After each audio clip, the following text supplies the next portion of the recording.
নমস্কার সকল সনাতনী ভাই ও বোনেরা।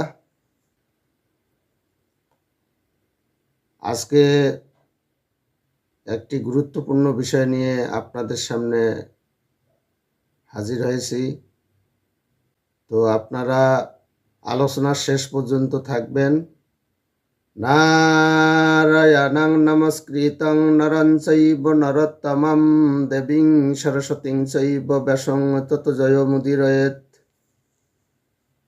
তো আমি ইতিপূর্বে একটি ভিডিওতে আলোচনা করেছি চাতুর্বর্ণের অশৌচ নিবৃত্তি সম্পর্কে। তো যদিও আজকে আমি অশৌচ নিবৃত্তি বিষয়ে আলোচনা করব না, তারপরেও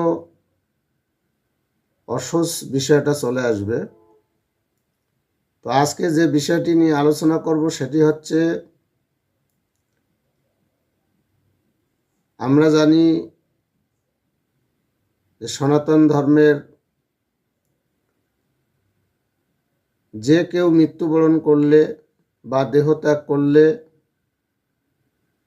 স্ব বর্ণ অনুসারে অশৌচ প্রাপ্ত হয়। আর এই অশৌচ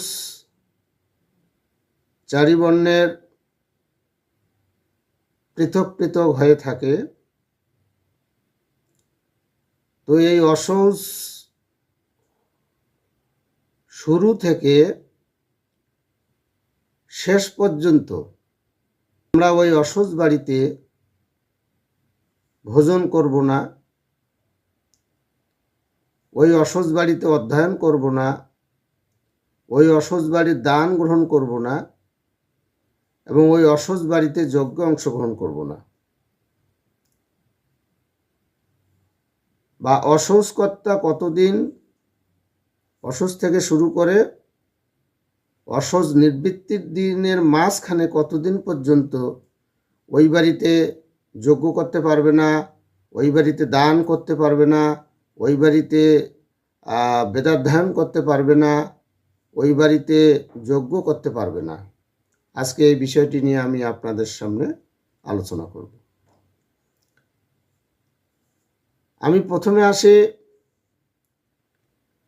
যে আমাদের